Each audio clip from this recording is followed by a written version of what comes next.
Hey, I'm Avi Shemtov, and in my professional life, I'm the chef and owner at Simca Restaurant, A La Ash Barbecue, and the Chubby Chickpea Food Truck. But in my spare time, what I really love to do is talk and eat. And talk and eat. And on today's episode of PartyOfTwo, I'm joined by Steve Nookie Postal, and he takes me to Sapporo Ramen in Porter Square, Cambridge, a spot that's near and dear to his heart, and I've never been, for an amazing conversation about the restaurant business, the current situation restaurants are facing with the pandemic, life with kids, and more, and some delicious ramen. Yeah, so I've been coming here for like over 20 years, and this place and this bowl of ramen I love it. And then, I used to, I got really fat, and then I had gastric sleeve surgery. So I don't even know how much of this I'm going to be able to eat anymore. That was like 5 years ago, but I still love it. I remember that, because you wrote some cool articles and stuff. Yeah, in Boston Magazine. And I fluctuate in weight, like I'll lose 50 and gain 50. And I had just been like interviewed like around the same time as someone. That was actually the first time that you like were someone I knew who you were doing, because someone was like, oh, like you lost a bunch of weight. So did Nookie. And I was like, so I like looked it up and I saw those articles. Yeah, and, I got turned on to you by Jamie Morris. No, from. No, JB. Because you know JB, right? He talks about you all the time. Yeah, fucking JB. Dude, he loves you. Yeah, he's fucking crazy. No, not JB. Rachel from Eater. Oh, okay, so she's from Sharon. Yes. Yep. So, when writing, I got to know her, and I don't know. She said that we remind each other of each other or something like that. That's funny. Rachel's cool people. She is hard to read in the sense that like I'm like more insecure than people think I am. And I was obnoxious in high school. Right. And I was a year ahead of her. And so when I hear something like that, I think to myself, I hope she meant that as a compliment. I think so. Okay. Yeah. I hope she wasn't like, because you're somebody who I feel like she probably thinks really highly of. Yeah. We ended up, we did her wedding. We cooked her wedding. Oh, no shit. Yeah, which was kind of a big deal, I thought. Joel's cool. Yeah. Joel's cool. Yeah, super cool. Yeah. They're good together. I think they're a good couple, Very unique. Yep. And it's nice to see them together. Who loves pizza? Fucking thank God they love pizza. This is really, really good. Yeah, right? I don't know, I love this place, it's like so unassuming. It's like you couldn't even find it, right? Yeah, I couldn't even find it. I was standing out front, spinning in a circle because my GPS was telling me I was there. Yeah, it's like it's in this like weird kind of mall. This is Lesley University above us. I used to be a member of the gym downstairs, and I've been coming here for like over 20 years. And how did you end up in school out in the College of Worcester? Yeah. Well, I was. I guess let's start. Where are you from? I'm originally from Jersey. Okay, where in Jersey? North Jersey, like Soprano land. Like, okay. Do you know where Chatham, New Jersey is? Yeah. My wife's from Chatham. No, I'm north of that. Okay. Yes, I think so.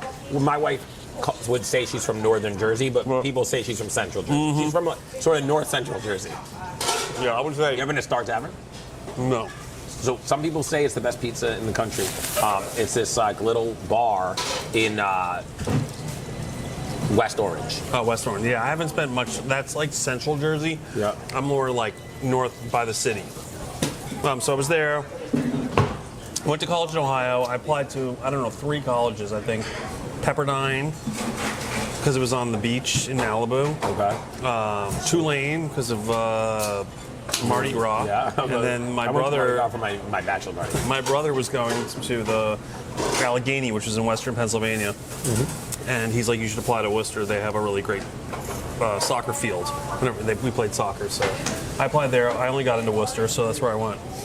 And it was an awesome experience. I loved it out there. Worcester, it was great. I loved it. I loved Ohio. I loved the people. I had never been, growing up in like suburban New Jersey. I never like seen a cow or like, like I was like super suburban city kid, kind of like not. But it was great to kind of experience that. I remember when college was over. I remember I was. My mother was getting me a suit for graduation. I was an economics major, and a suit for all my interviews after college, and I was just like, you know, I was sitting there and the guy was like tailoring my suit, you know, and they're like pulling on your junk and everything, and I'm just like, I don't want to do this. I don't want to dress up. I hate dressing up. I mean, you saw my outfit today. You're like, shorts, huh? I'm like, yeah, this is the way I like to dress. I always have. And I didn't want to have a job where I had to dress up. So I went home and I was like watching TV. And then, do you remember Yan Can Cook? Yeah. Martin Yan? Yep. That came on and I was like, maybe I'll go to culinary school. Looked up this one, found this noodle bar, and here we are, 20 whatever years later. But see, the economic background probably helps a little bit, though.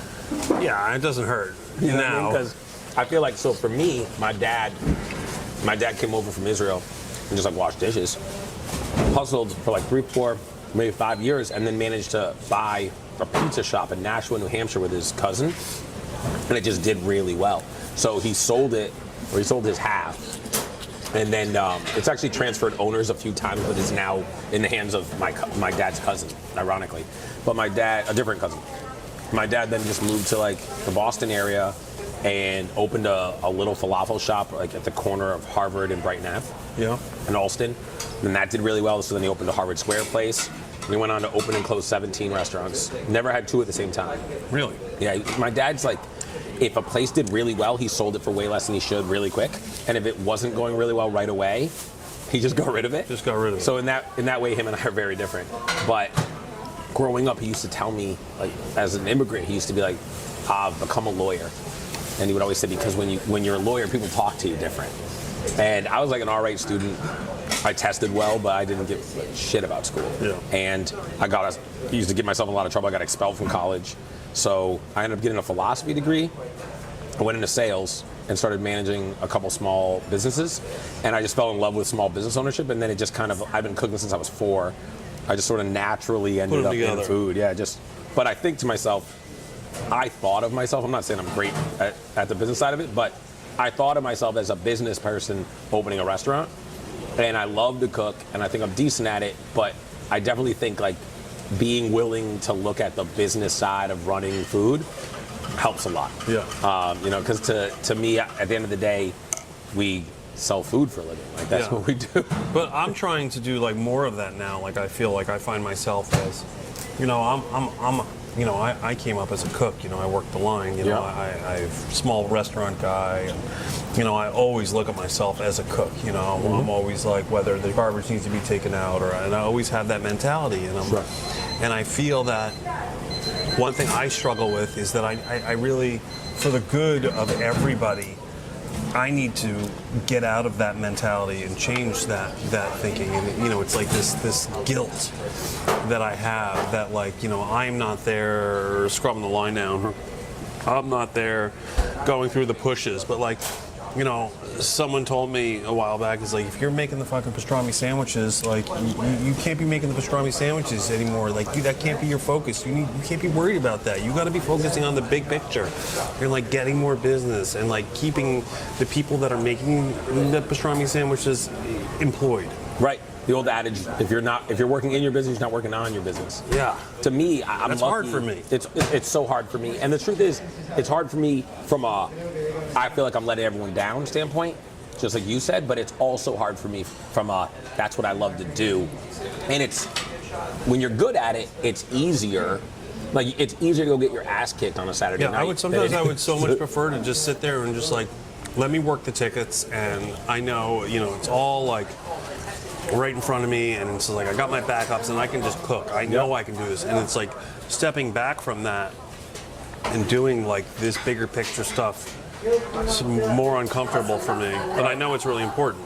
Yeah, without a doubt. And even the stuff that sometimes looks fun and like vanity, you know, I'll go do like an event or like something with my book, and it's like the guys that are now, or women who are now like have come up and are in positions where they're shouldering more responsibility than me. Like, they get a couple call outs and it's like, that's a them problem. That sucks. But I'll have to explain to them, I'm like, listen, the reason we're busy tonight is because I went and did this and this, or because I'm active in this way. And I can't be doing that and bailing you out, Right. you know, on the line. Like, Right. I just can't do it. Like, there's no, you know, and also at the same time, I have three kids. You have kids. I got 2, yeah. You know, and it's like, and a wife, and I plan on trying to keep that, and, you know, like. How old are your kids? I have a 14-year-old, an 11-year-old, and a 9-year-old. So your youngest is my oldest. I have an 8, almost 9-year-old, and then I have a 6-year-old who's like, she thinks she's 16. Yeah. And but they're in sports. I try to. I'm a really active dad too. It's like I coach them in all their sports, and like that stuff matters to me. Right. And yeah, it took me a long time to get to a point where I was like, look, I get that I own this, but it's still a job. Like there are things that I have to be like, I don't know what to tell you, like, because there definitely was a time where I'd be like, I'll come running with my hair on fire no matter what. Yeah. And it just got to a point where like, how many times can you look at your wife and see that look of like, what the hell did I sign up for? Yeah, and then, it was it's cool hard, when it's you're hard 25. on, it's hard on the, yeah, it's cool when you're 25, but when you get older and you have kids and your priorities change and your life changes, you know, things have to change with that. And that's something that I struggle with, and I'm working on trying to get better. Actually, I'm actually looking to like work less and to try to like de-stress and declutter my life. I'm trying to, you know, I just the other day it was like at Revival, we have there's 5 of them now. So at the end of the day comes we do a manager log. Okay. Comes on the manager log like everything that happened. The light bulb didn't work. This guy didn't like this. This guy whatever. This happened, or so and so called out, or this guy isn't great, or this guy whatever. You know, all the shit that happens. Mm-hmm. And it was like every day, and it was just too much. And so I've taken myself off of that, and it's like one of the most. It's very uncomfortable for me. Probably the most uncomfortable I've been, I would say, ever right now, because I don't have that like pulse of the business, because I'm trying to take a step back and not worry about the light bulbs and the reach in and the whatever it is. But don't you feel like on the positive side of it, for me, it was like there was, you know, a time early on where like I didn't know if I was good enough. But once I figured out that I was good enough, it's like, it's one thing to have somebody be like, this is incredible, or I had a great experience here, or whatever. And I'm like, I just know that means I did what I'm supposed to do, I killed it.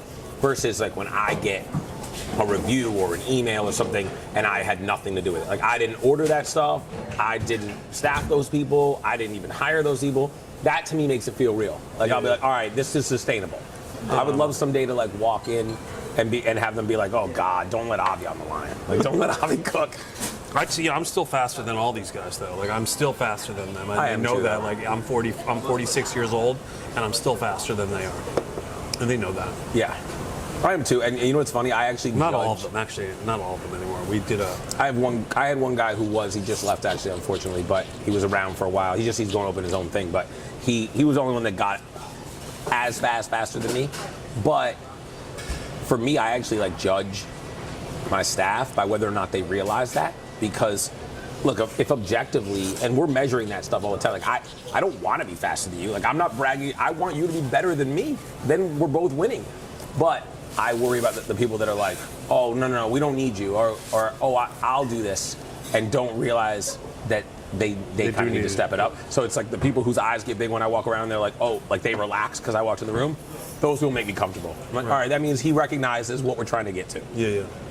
Because we can't just be running like every time there's a problem. I mean, No. I can't be, and it kills me, because the last thing I want, my staff to know, like if anyone ever asked me for anything ever, like if they were like, I need help, or I'll always do everything I can to be there to help them. But at the same time, like I can't continue to do that at the detriment of my own health, my own life, my own like family. I need a day off too. Yeah.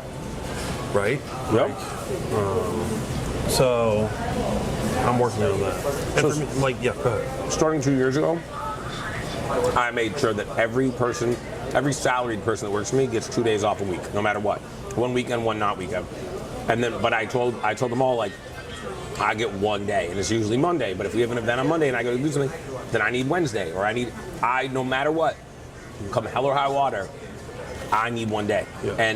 And at some point I want to make sure that I always get 2 days. Yeah. But at the very least, I'm like, look, I'll get you all 2, but I need my 1. But even like, the thing with this is like, and I remember sitting down with with Anna, my mentor, you know, when I was like, okay, Anna, I'm ready. I want to open a restaurant. I'm ready.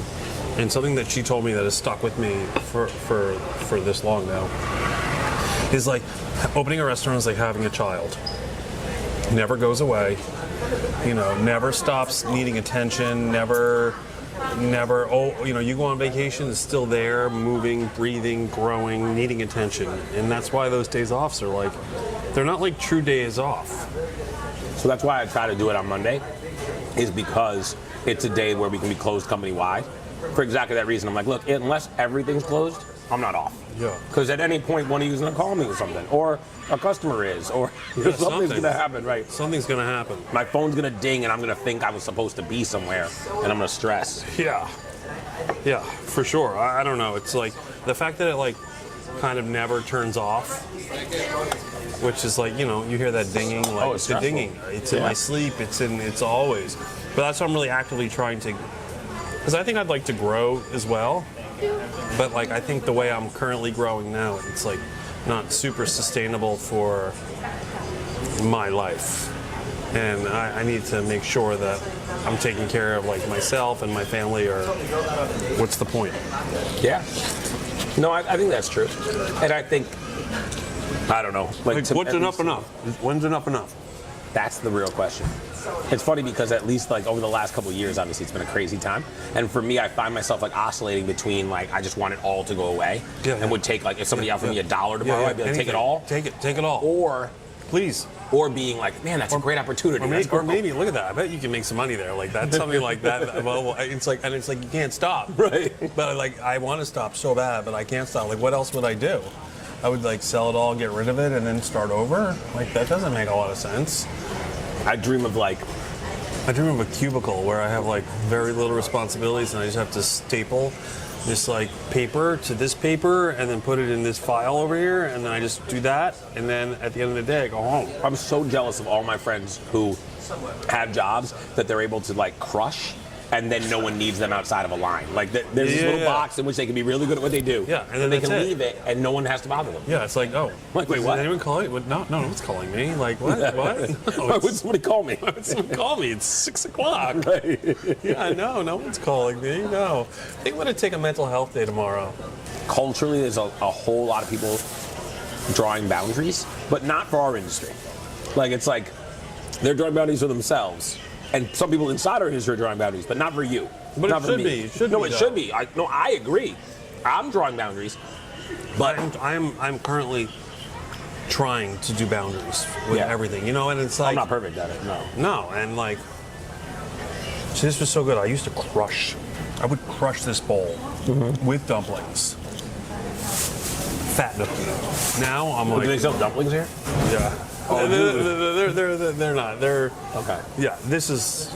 Dude, I like this. I mean, I like them both equally. This is really good, and the spicy pork that's in it is tasty as hell. I actually wanted a little more heat, so I added a little more. I put some of that stuff. Yeah, in I always there. go in with this. And then, but this is also really good. I like this like This kind cold, of fatty, gelatinous, kind of like gelatiny kind of. Yeah, and it's super tender. Yeah. And the tomato, I love the tomatoes. I'm a fat kid. I'm a fat adult too, but I'm a fat kid. So like I eat the unheated up product while I'm waiting for the heated up to heat. Super and so like fat. that's what this super, is. That's like next level fat kid. Like I totally love that. I have been pushing. It's been like my mission this past 8 months, and I cannot stop, even though I'm like so frustrated with the United States government. I've never really had anything to do with politics. It's never really like kind of been part of my life. Yep. And like having the government now kind of like make or break whether my business lives or dies.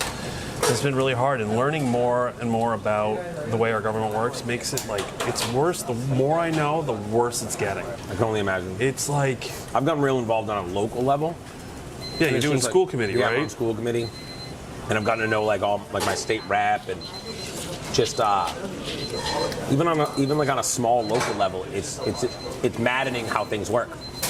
It's just maddening. So I can't imagine. I've stayed away from some of that like Advocacy just because I'm like, it feels like howling. It's so hard. It's so hard, and it's so like, just don't feel like you're doing anything. Right. You know, my goal was to get in front of Elizabeth Warren, and I did it, and I said what I wanted to say to her, and it's like, it didn't do anything. No. Was she in agreement or no? Yeah, but it's like, But what can she do? like, she's not the problem. Right. You know, it's Alaska and Kansas and Tennessee and South Carolina and Texas.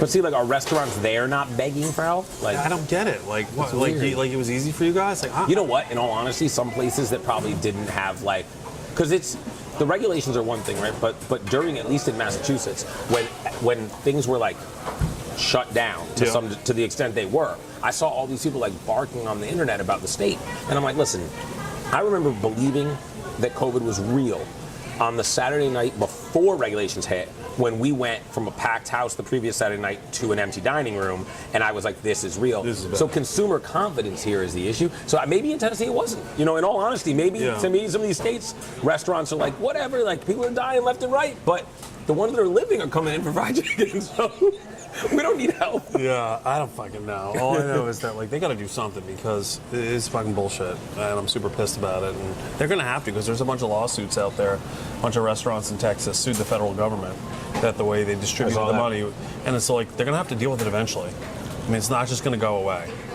And so I'm hopeful that they pass it. Listen, to me, I hope to And Revival didn't qualify for it. You know, knock on wood, Revival's done very, although I'm not sure this is. Yeah, it's not real wood, so. It looks. Oh, the chair is. Yeah, there we go. You know, Revival has done very well throughout the pandemic. Very different business, different model, like, you know, very different. You know, people being home and working from their house is actually better for us.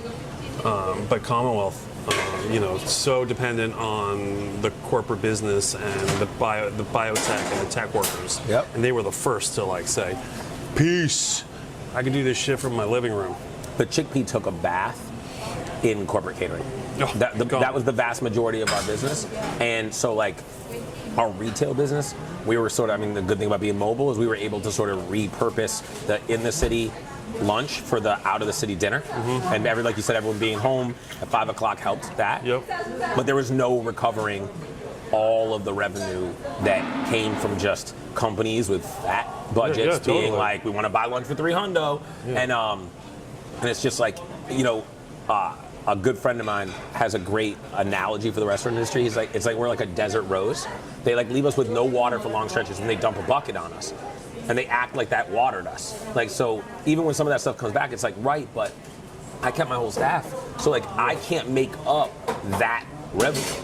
And so that is where it's like, it feels incredibly unfair. If they did nothing for anyone, fine. Okay, but there are people, I mean, I'm sure you have friends, I have friends who are like, yeah, I got that RRF. Yeah, I got $5 million. I'm like, wait, what? And the worst part is that they get, and again, I don't begrudge any of my friends it's not that their check, fault whatever, it's not their fault. But what kills me is, so the folks that literally packed it in and were like, all right, I'm gonna ride this out like super insulated, got a fat check. And anybody who like tried to like put their head down and figure it out, by the way that it was set up. Yeah, you can make more money by hibernating than by than fighting through. And it's a weird thing to like, because of the way they cut the check. If you're a caterer, and again, a good friend is a big caterer. I don't begrudge him personally, but if you're a caterer, it's all pass through. Like I'm charging for tables, right, but I'm paying the same fee. I made a 1%.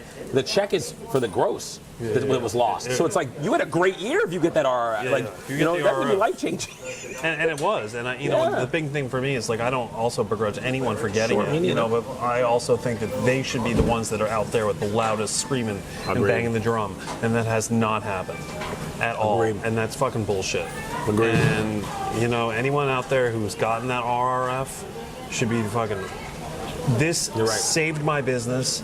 This did exactly what it was intended to do, and I can't, or maybe they don't want to because they know that now they are such a competitive advantage over everybody else. I think that's it's fucking bullshit. I think that's a big part of what it is. You know, like they can pay more money to staff, they can pay for renovations, they can pay for marketing, they can expand their businesses. They can pay $1.50 more a pound for chicken, and they can do all of that, and they're fine. And you know, it's like not really cool. I agree, and that's where like of course inflation exists, but when people are like, beef is through the roof, chicken's through the roof. And I'm like, yeah, because you gave play money to people who, look, I'm not trying to disrespect most restaurant owners, but we're a lot that doesn't always have the economic background. So there are folks who all of a sudden are super liquid, and they're like, $4.25 a pound for chicken wings, whatever. And now I'm like, yo, I can't sell chicken wings. Yeah. I just can't. I just took them off menus. I was like, yo, I started selling drumsticks. Yeah, they're crazy. I'm just gonna sell drumsticks. One of my friends was like, call them giant chicken wings. I'm like, the only place that would work is in these states that never had shutdowns. Like, I'm like, have you had a giant chicken wing? Oh my God. I think they're gonna boot us here pretty soon. Are they? Yeah, they might. Oh, because it's busy. Well, we'll see. Once she gets to lunch, she's gonna kick her ass out. That's fair. Yeah. We got half an hour, so right in the bag, whatever. So worst case. So there's a lot of people that like were just like inconvenienced by the pandemic. Yep. Whereas we, our lives were Turned upside down. Turned upside down. And Worked harder, made less. Worked harder. Lost all sleep. Lost just everything. It's been, for me, the worst part. The worst part was like, okay, so we went bad, and then it was just like, all right, we'll put the mask on just to go back to work. I didn't care. Sure. I just, yeah, whatever. Well, and we all wore masks, and it was fine. And then, we started getting vaccine appointments, and people's phones would ding, and everyone would cheer, and we were so happy because we were getting through this. And then we all got the vaccine, and then we got to take the masks off. And that felt... cooking for the first time with a mask off after that was like, I never thought, I wondered if they would ever let us. I agree, and it was so, it felt so liberating, and it felt so amazing to see people's faces and to see the emotion and blah blah blah blah blah, and then to be forced to put them back on again was demoralizing, and I know it broke the backs of a few people that were like, I'm out, I'm done, I can't do this anymore. And you want to know what? I don't fucking blame them. Same. I had my two top people that have worked with me for 8 years are leaving in this great are leaving in this great resignation, and I don't blame them. One of my guys did too, and I don't blame him at all. And he gave me 4 months, and he got us through our craziest season, and I didn't blame him at all either. I told him, I said, if I'm being honest with you, if I was on your side of this, I'd go it. So I certainly am not going to ask you to not be happy. If I could do the same thing, I would do it. Unfortunately, I'm stuck here until I die, basically, right? There's got to be a way out, though. I was talking to someone the other day, I was like, how does this end? I don't know. How does it end? Is there a possible positive way that this could end? How do you get out? The bigger we get, the more shit, does it all just crumble and implode on top of you? Or do you sell it? Sell it. But who's buying it? That's the problem. Who's buying someone else's problems when there's a million vacancies? And the problem is, you can go into any space in any city, in anywhere in the country, and open anything you want. The problem is, I hope to get there where I have no moral compass anymore. Because for me, the problem is, I know people that have sold a bag of shit. And my thing is I'm 37, I still think of myself as young enough that this shit could come back to bite me. I just don't do certain things to people. And I know what I'm holding. So if somebody was unless somebody said, look, no, I've got the drive. Yeah, I know what it is. If you know what it is. Otherwise, I'm not gonna, I gotta lift up the hood before I go hey, you wanna dig out of this thing? Hey, just to let you know. Interesting story. But that's everything. I just think that's just the business. In a perfect world, I'd love to be wealthy enough to keep Simca and cook when I felt like it. Post, hey guys, and I don't even care, I'll charge $10. Right. But no, I don't feel like working tonight. Cause Light's not on. We're not over. Right? Because there's so many times that I just look at my kids and I'm oh wait, my wife's taking them to the holiday lighting or whatever. And it's Saturday at 3 p.m. and I opened Simca and Sharon because, as a compromise with my wife, it's close enough that you will. She was look, okay, you're gonna throw a bunch of money into a restaurant. This is your dream. By all means, do it. But you can't be driving an hour into the city and back each night. I'm not gonna live like that. Yeah. Cool. It was a delicious conversation. All right, this is good. Yeah. So I'm ready for a check whenever you can. You want to split this? Nah, I got it. You sure? Hey guys, it's Avi. Thanks so much for watching this episode. And if you don't mind, go ahead and hit subscribe, hit like, and then hit that bell for notifications. We appreciate your support on the channel.